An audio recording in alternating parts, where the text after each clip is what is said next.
This is the VOA Special English Development Report. The Bush administration has announced a new program to support local efforts to control malaria in Africa. Laura Bush said $30 million will go to African and American non-governmental organizations as well as civic and religious groups. The First Lady announced the Malaria Communities Program at a White House conference last Thursday. The one-day White House Summit on Malaria was the first of its kind. It was organized to educate Americans about malaria and to give new life to a worldwide campaign to end the disease.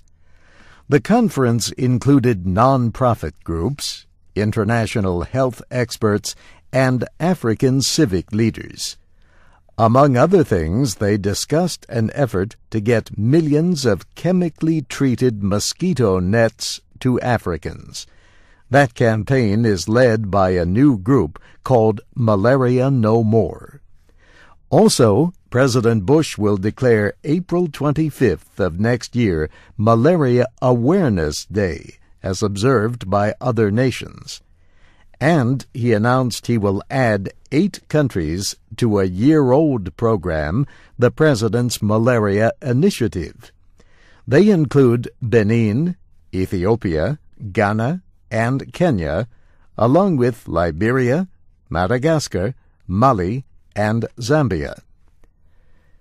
The initiative calls for spending more than $1,000 million over 5 years on 15 African countries. The goal is to cut their malaria-related deaths by 50%. President Bush says the plan has already helped 6 million people in Tanzania, Angola, and Uganda. Other targeted countries are Malawi, Mozambique, Rwanda, and Senegal.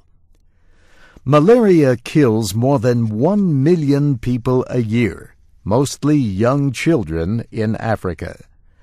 The World Bank last week announced $180 million in interest-free loans to fight malaria in Nigeria.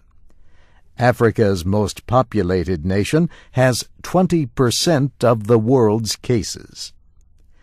Earlier this month, a study in Science magazine showed how malaria and AIDS help each other to spread. University of Washington scientists say malaria temporarily increases virus levels in people with HIV. So they are more likely to infect others. And because the AIDS virus weakens the body's defenses, the victims are at higher risk from malaria. And last week, the United States National Institutes of Health announced another important finding about AIDS.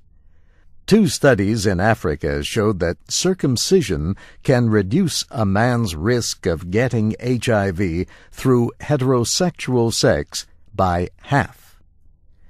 And that's the VOA Special English Development Report, written by Jill Moss.